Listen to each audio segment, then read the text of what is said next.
Ok, entonces, no sé qué pasó con la parte de la grabación o de la con exactamente de la, no sé hasta dónde quedó la parte anterior de la grabación, pero de todas maneras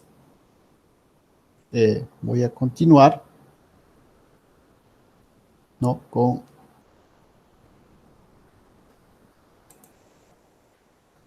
la presentación. Déjenme ver si estaba correctamente presentar.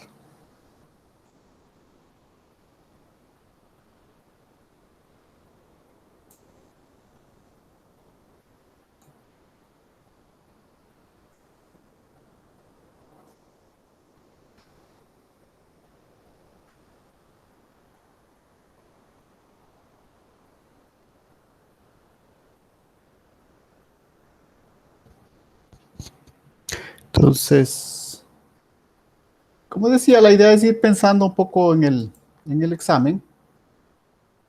Y como les digo, no sé qué exactamente qué le pasó a la grabación.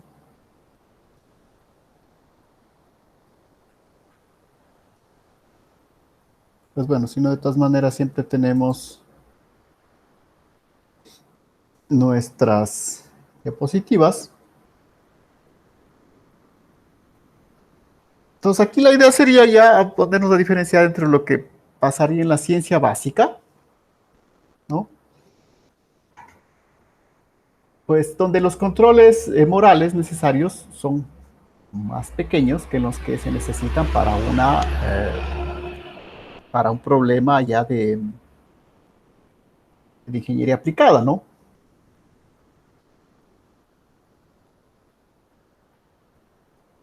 Por ejemplo, en la tecnología, ¿sí?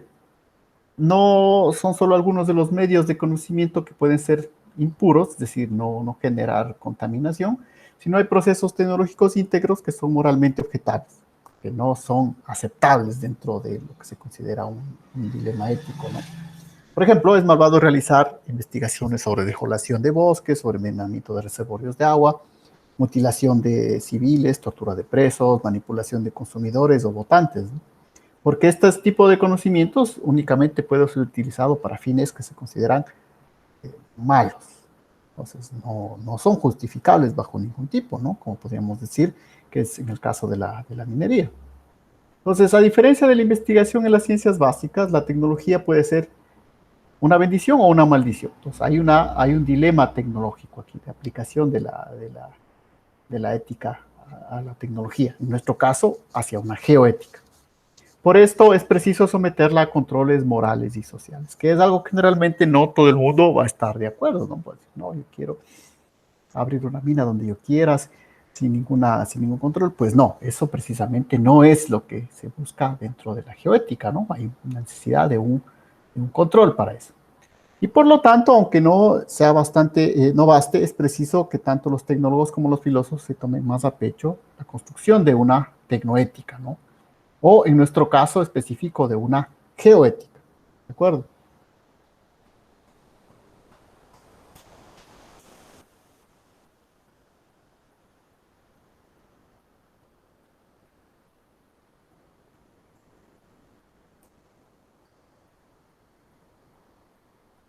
Entonces, si bien hay un proceso de construcción aquí, la, la idea es darles unos elementos, ¿no? Por ejemplo, para la tecnoética, nada más déjeme ver cuántos teníamos todavía. Tenemos todavía 30 minutos. Como les digo, que la primera parte de la clase se cortó ahí, pero yo creo que la siguiente, pues todavía tenemos estos 30 minutos finales para terminar nuestra exposición, es decir, dar los lineamientos básicos que ustedes podrían utilizar para su examen, ¿no? Entonces, la tecnoética es el estudio de los códigos morales inherentes a las diversas ramas de la tecnología. ¿Sí? Hay que hacer una distinción entre la profesión de fe, es decir, entre lo que uno promete cuando, por ejemplo, adquiere cierto estatus profesional, que no necesariamente son solamente sus creencias personales, políticas y religiosas, ¿no? Sino cómo diferenciar esto propiamente de estos elementos generales para todos los científicos o los geocientíficos, ¿no? Por ejemplo, dice, se estima que el 40% de los ingenieros del mundo están involucrados en la producción de armamento, pese a que la mayoría ha formulado promesas contrarias a este tema en universidades, asociaciones profesionales o iglesias, que deberían impedirles aceptar este tipo de trabajos, ¿no?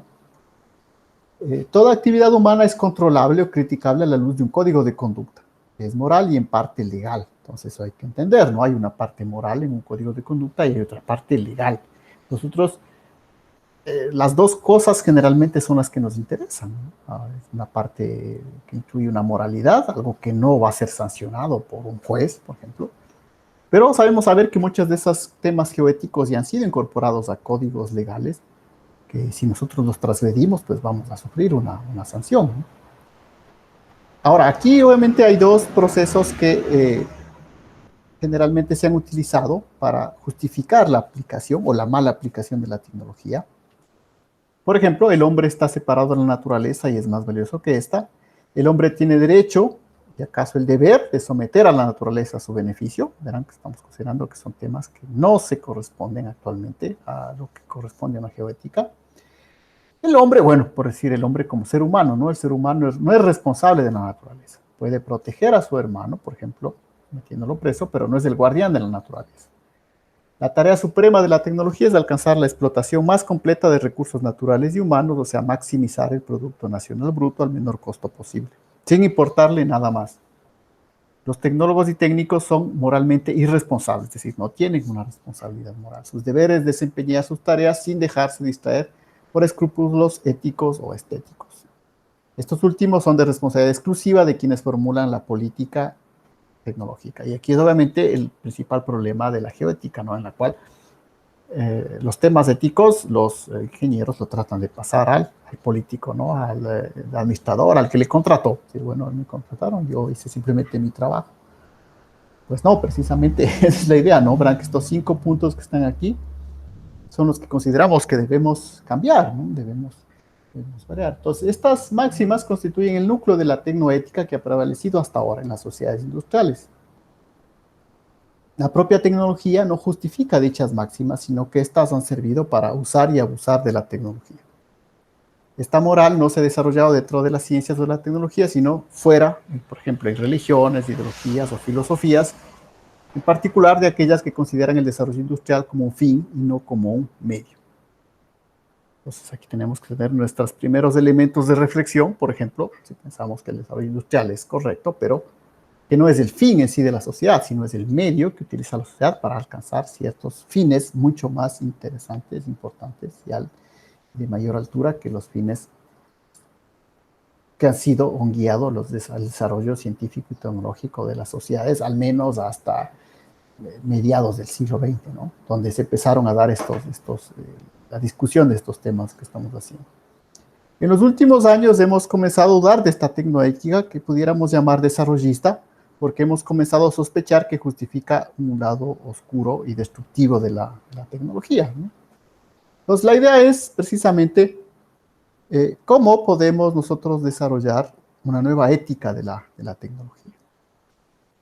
Entonces, como que nos hemos propuesto una alternativa viable, este código moral, la idea aquí es no rechazar los avances que hemos obtenido en la tecnología, en particular de los avances obtenidos y los beneficios de la sociedad industrializada, pero obviamente saber que no podemos seguir con el mismo sistema ético que hemos tenido hasta los años 50. Como les digo, muchas veces esto ya ha cambiado en las sociedades industrializadas, ¿no? Y algunas sociedades que recientemente han entrado al desarrollo, como por ejemplo puede ser China, se hallan actualmente en un proceso ya de discusión de todos estos temas, ¿no? De temas ambientales, sociales, culturales, que no podemos simplemente seguir en ese desarrollo, ¿no? El problema aquí, justamente nosotros como sociedad todavía que no ha entrado al mundo industrializado, es que nos solemos quedar fuera de esta discusión. Entonces, cuando queremos aplicar estos temas éticos a la tecnología, pues precisamente no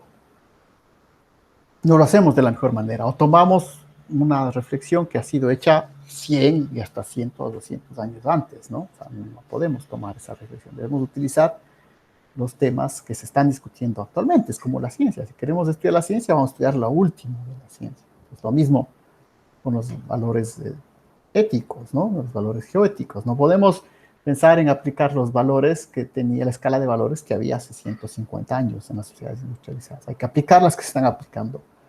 Ahora, pues, si no, es que económicamente eso no es viable, nosotros no podemos.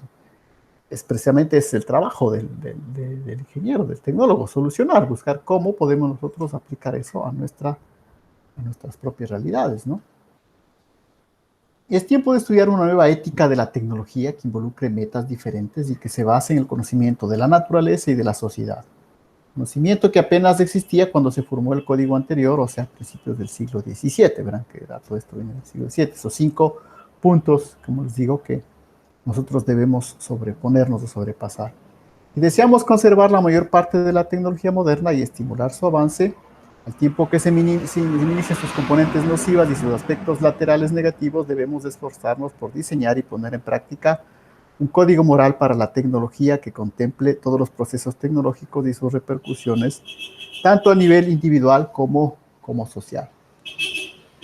Pues para esto necesitamos de 3 códigos morales, ¿no? Aquí entramos ya a la parte mucho más específica de lo que consideraríamos la formación de una tecnoética, un código universal, un código que rija la actividad tecnológica, es decir, un código profesional, y un código social además, ¿no? O sea, no solamente un código que agrupe a toda la actividad humana, un código que norme la actividad profesional propiamente dicha del ingeniero, y un código moral social que especifique para la sociedad específica sobre la cual se está aplicando, ¿cierto? Entonces tenemos el código moral universal, que obviamente debe ser para todo ser humano, ¿no? Debe ser un código viable, o sea, no solamente pensando que va a ser obedecido por héroes o santos, debe ser todas las personas comunes y corrientes deben poderlo seguir. Debe fundarse sobre juicios de valor acerca de los cuales se puede discutir, en lugar de fundamentarse sobre mandamientos dogmáticos. Estos juicios pueden centrarse sobre la regla de oro. Entonces, les vuelvo a insistir sobre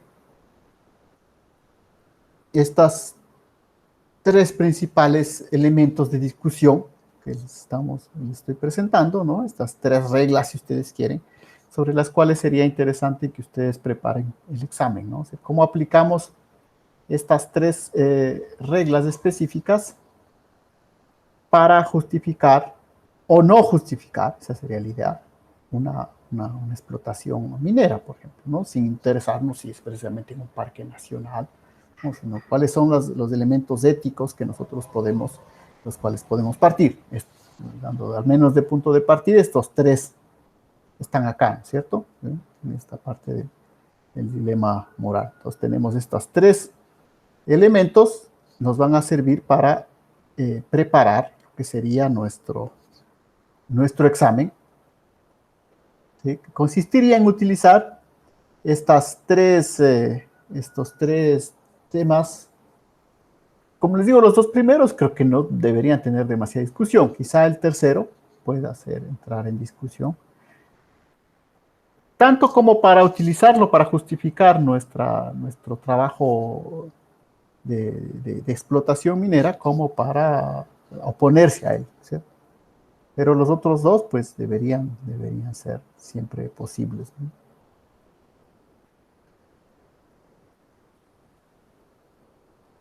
Entonces, esto sería para el código moral universal. Vamos a centrarse en esta regla de oro, ¿no?, que acabamos de mencionar.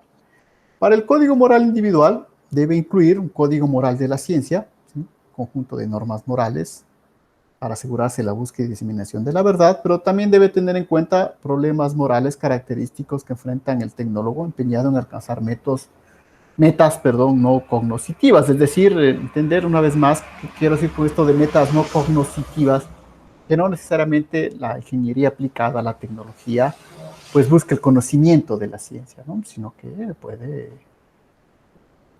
utilizar simplemente o pensar simplemente en adquirir beneficios, ¿no? O sea, entonces, Es decir, que no todas las investigaciones de ingeniería se publican en revistas indexadas, ¿no? Algunas son informes técnicos que sirven para tomar decisiones. Entonces, no pensar que toda actividad necesariamente tenga que tener un fin de conocimiento. Hay cosas muy aplicadas que no necesariamente generan un nuevo conocimiento, sino beneficios, generalmente beneficios económicos. Estas normas adicionales deberían subrayar la responsabilidad personal del tecnólogo en su trabajo profesional, así como su deber de negarse a participar en proyectos que proponen metas antisociales. Entonces, obviamente, aquí ya es una cuestión que, como les decía ahí, la reflexión, ¿no? Solamente debe ser personal, sino que obviamente debe ponerse como un código de conducta para todos los practicantes de la ciencia. Y obviamente, lo que sería el código moral social, que debe regir la formulación de políticas de investigación. Entonces, esto sería ya a nivel, por ejemplo, de la existencia de un organismo que controle el desarrollo de la ciencia, y esto ustedes deben saber que hay ciertas instancias, como por ejemplo por los compañeros que hacen ciencias biológicas, ellos tienen todo un código, ¿no? Un código y una institución bioética que rige cuándo, que deben o que no pueden ellos investigar. Ustedes ven, en el caso de la geoética, eso no existe a nivel nuestro, ¿no? O sea, un poco más o menos se considera menos eh, seguramente menos grave nuestra actividad, pero ustedes ven que, por eso les digo, la reflexión que quiero que hagan es en el caso de la minería, ¿no? La gente no considera tan poco grave o menos grave eso, ¿no? Es algo que realmente se puede discutir. Las normas de este código moral social deberían condenar la búsqueda de metas socialmente indeseables y por lo tanto imponer una limitación drástica de todo proceso tecnológico que, aunque persiga fines dignos, interfiera gravemente con otros desideratos y con otras cuestiones que sean importantes para el desarrollo humano, ¿no? El código moral social debería inspirarse en las necesidades básicas de la sociedad, en lugar de ser dictado por cualquiera de sus grupos, pues de lo contrario sería injusto o utópico. Entonces, la idea es eso, ¿no? Que, que también hay que tomar en cuenta las necesidades básicas para generar estos códigos morales. O sea, no podemos simplemente ponernos reglas imposibles de cumplir en la realidad, ¿no? Y obviamente nos da el autor una primera idea de cómo debería guiarse este código. Si la esencia de este código debería ser la norma, todo proyecto tecnológico debe ser razonable, factible y beneficioso para todas las personas vivientes o futuras que puedan ser afectadas por él. No parece muy difícil, ¿no?, de lograr. Vamos finalmente llegando pues a la conclusión de nuestra clase de hoy. Antes ya eh, eh, de centrarnos en lo que sería el examen propiamente dicho, ¿sí?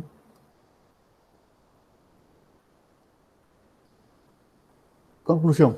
Entonces, si se elabora y se pusiera en práctica un código de este tipo, verán que la idea es que deberían existir 3 códigos. La idea aquí, obviamente, nosotros no vamos en nuestro examen, y no es nuestro deber a nuestro nivel de estudiantes de pregrado, pensar en crear esos 3 códigos, pero pensar que ese sería el camino que hay que seguir para poder verdaderamente fundamentar esta geoética. Eh, Nosotros pues vamos a considerar de la manera simple, como les digo, que tenemos estos 3 códigos no nombrados una vez más por estos 3 principios básicos que propone el autor Mario Bunge, ¿no? Que son esta regla de oro, este mandamiento epicurio y este fundamento moral del socialismo. Como les digo, aquí la idea sería saber si ustedes verdaderamente pueden o no pueden estar de acuerdo con este tercero de acá, ¿no? Para el caso de la actividad minera propiamente. Entonces, como dice el autor ahí, no tendríamos casos cada vez más frecuentes de una doble moral en los científicos, en la cual, como el caso del doctor Jekyll y Mr. Hyde, ¿no? Un doctor Jekyll que gana un premio Nobel y un Mr. Hyde que luego termina trabajando en proyectos diabólicos de asesinatos en masa, por ejemplo, utilizando la tecnología. Ahora, ustedes pueden decir, son casos extremos. No sé, o sea, en este caso, por ejemplo, muchos de las personas que han terminado trabajando en proyectos, por ejemplo, de armas de destrucción masiva, ¿no? Puede ser. No, no es tan, obviamente está poniendo un caso extremo aquí, ¿no? Pero porque nosotros como geocientistas no creo que tengamos la capacidad de desarrollar sistemas de asesinatos en masa, ¿no? Pero si planteamos mal un proyecto, esto puede suceder, o sea, pueden tomar en cuenta, no necesariamente, pero hay obras civiles, ustedes han visto desastres mineros, por ejemplo, últimamente, que han puesto en riesgo poblaciones enormes, ¿no? Entonces, tenemos que pensar que a medida que aumenta la tecnología, también aumenta nuestro grado de construcción o de destrucción, ¿no? En este caso no se tolerarían los estándares éticos dobles, tan caros a los intelectuales como a los poderosos. Es decir, la idea es no tener ese doble estándar ético, ¿no? Es decir, puedo trabajar en algo que considero bueno, pero por otro lado yo sé que estoy contribuyendo a una cierta destrucción, ¿no? Tanto social, de la naturaleza, ¿no? Ah, sí, sí, perdón, ahí, y justamente ya vamos a explicar el rato que nos queda, hay una pregunta ahí, exactamente el tema, terminemos estas pequeñas conclusiones. Como les digo, no sé qué pasó en algún momento, la grabación, pero de todas maneras la grabación sí está, ¿no? Pero terminemos estas conclusiones. Si no hubiera dos códigos morales, el uno para el científico puro y el otro para el tecnólogo puro, ¿no? O sea, es decir, esa también ha sido algo que les he pedido que reflexionen a partir de estos conceptos básicos de la geoética, de que si uno estudia ciencias puras, pues la reflexión que puede hacer es menos complicada, ¿no? Que cuando uno verdaderamente estudia ciencias aplicadas, que es el caso de ustedes o de nosotros aquí en las geociencias, ¿no? Pues no podemos tener ese doble código, debe ser el mismo. Y finalmente, si deseamos controlar la tecnología en beneficio de la sociedad, debemos adoptar un código que cubra toda la gama de la tecnología, desde la investigación hasta la acción.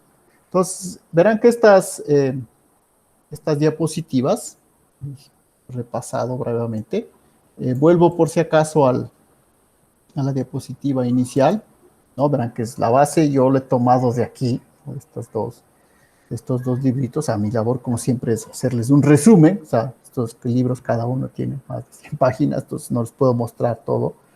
Pero yo considero que les he hecho un resumen importante sobre estos conceptos geóticos. A más de la clase grabada, la idea sería también, pues, eh, que tengo que obligatoriamente ponerles estas diapositivas, o tenganlo por seguro. Y ahora sí, en los minutos que nos quedan, definamos bien exactamente qué vamos a hacer de examen, ¿no? Entonces, ¿qué es lo que yo quiero que hagamos del examen sobre esto? Que, como les digo, puede ser no tan fácil de desarrollar o muy fácil. No sé cómo se pueda ver. Si es que la idea entonces aquí es muy sencilla, ¿no es cierto? Nosotros deberíamos, o lo que vamos a hacer es exponer. Verán que obviamente esto les voy a volver a escribir el momento de poner el examen.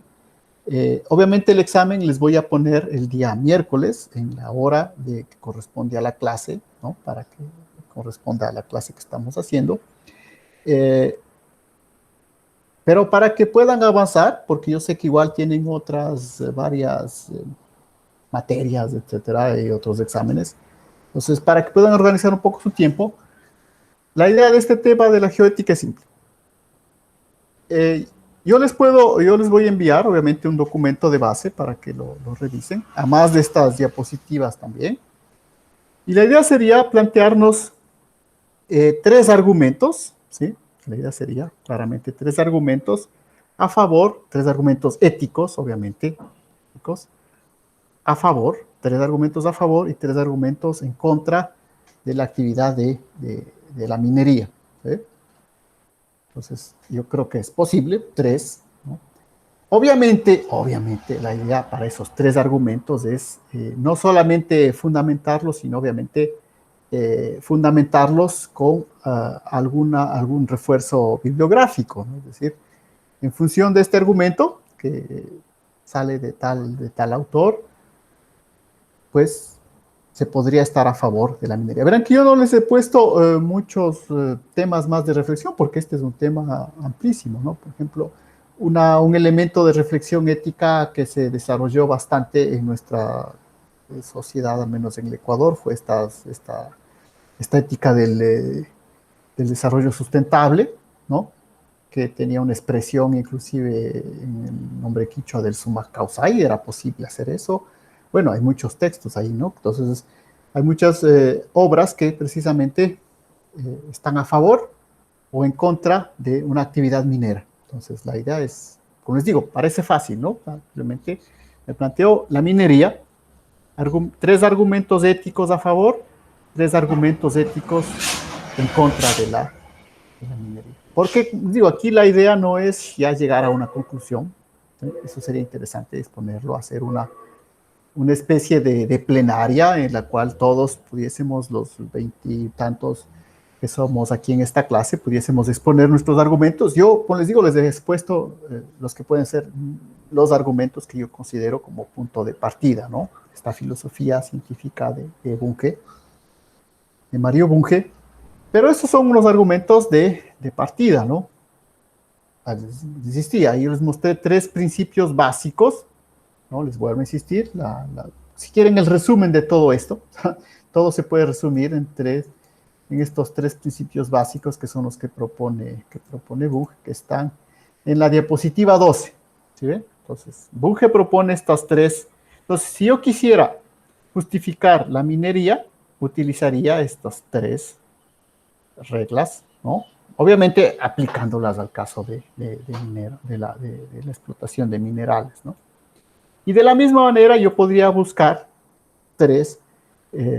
los mismos tres principios, pero en negativo, que podrían aplicar y decir, bueno, la actividad minera no es una actividad ética, ¿no? Verán que son principios generales, ¿no? La otra cosa es ya cómo los aplicamos específicamente. Entonces, la idea de esto no es escribir un ensayo de 50 páginas, eso tengamos muy claro.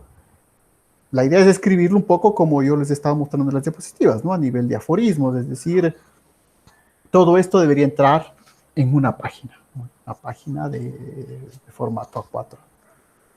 ¿Sí? Tres argumentos éticos a favor de la minería, tres argumentos en contra de la minería, obviamente sustentados con sus fuentes bibliográficas, ¿no? O sea, tampoco hay que consultar 100 fuentes, ¿no? 100 fuentes bibliográficas. Puede ser que en alguna sola fuente bibliográfica estén todos los argumentos a favor y en contra. Como les digo, yo les doy esto de base, ¿no? Pero obviamente verán que no les he dado ya explicado específicamente al tema minero. Pero si quieren tomarlos, aquí están estos tres.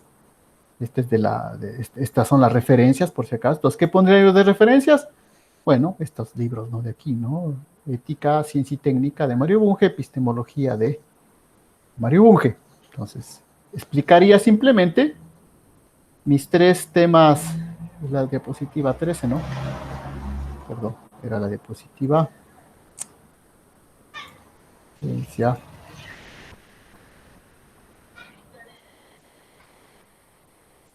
Me perdí. ¿Cuál era?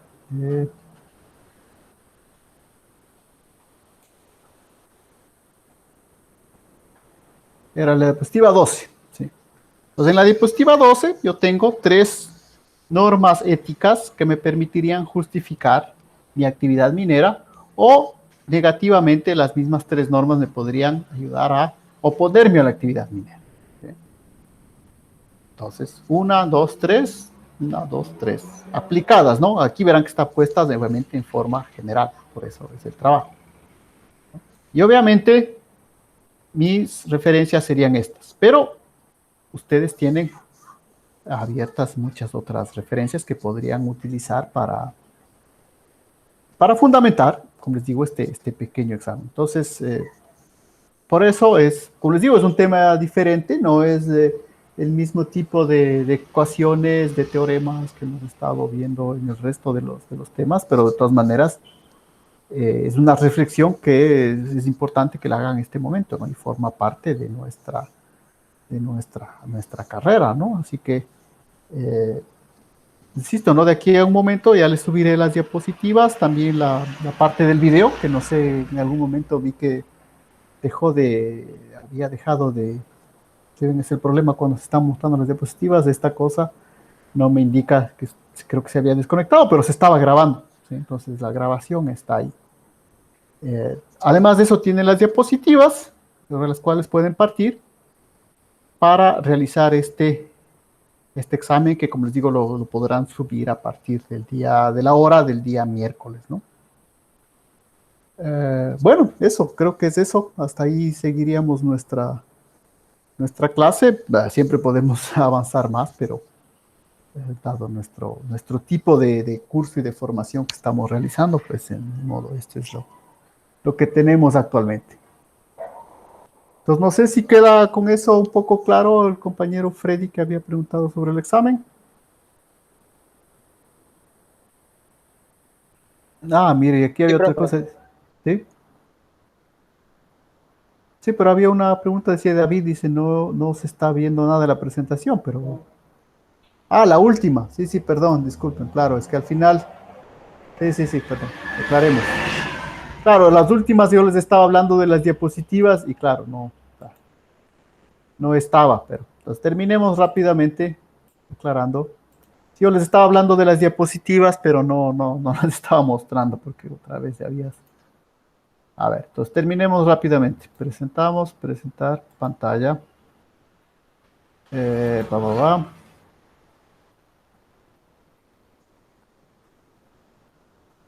Entonces yo les decía, en el ejemplo de las diapositivas, ¿sí? ¿No es cierto? Entonces, el ejemplo de las diapositivas, yo me iría a la diapositiva 12. ¿Sí? Entonces, utilizaría estos tres principios para dar ejemplos a favor de la actividad minera, ¿no? Por uno, dos, tres principios. Y lo mismo, podría utilizar estos tres principios para mostrar casos en los cuales no es deseable la actividad minera. ¿Sí? Si sigo esto de acá, por eso les digo, esto queda abierto. Pueden utilizar estos tres de aquí, en la diapositiva 12. Obviamente lo que tengo que completar es con las referencias. Entonces, en este caso, deberé dar las referencias sobre las cuales yo he tomado esta exposición, esta breve exposición, estas breves, ¿cuántas son? 25 diapositivas que les he mostrado acerca de la geoética. Entonces, eso es lo que estaba mostrándoles, ¿no? Como les digo, si quieren comenzar desde aquí, si no, pues tienen otros textos y otras posibilidades sobre las cuales pueden también expresar su parecer ético, ¿no? Verán, haberles dado una primera guía para que no quede todo esto en el aire, ¿no? Les he dado una primera introducción, como siempre, a esta clase. Eso, entonces, quedamos hasta ahí. Cualquier duda, igual, pues bueno, ya tenemos la... Sí, entonces el examen va a ser como esa diapositiva que usted presentó, que toca plantear argumentos sobre lo negativo y lo positivo de la minería según...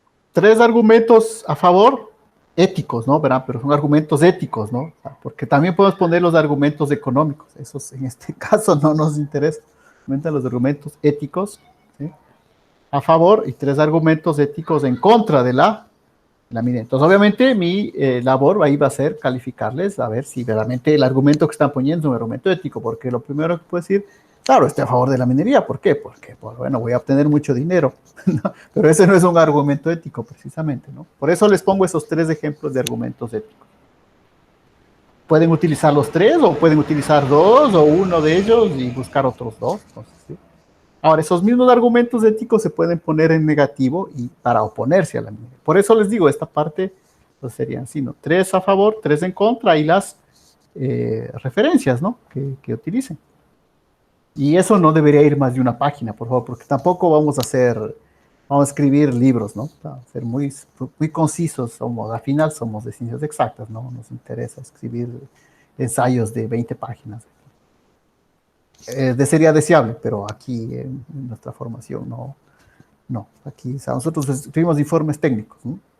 A favor, en contra, referencias. Pero argumentos éticos, ¿no? Bueno, esa es la idea.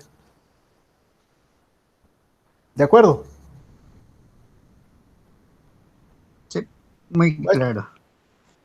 listo. Entonces, si hay cualquier otra duda, pues bueno, ahí la estamos conversando. Si no, pues quedamos hasta aquí. ¿De acuerdo? Entonces, hasta luego. Quedamos hasta ahí.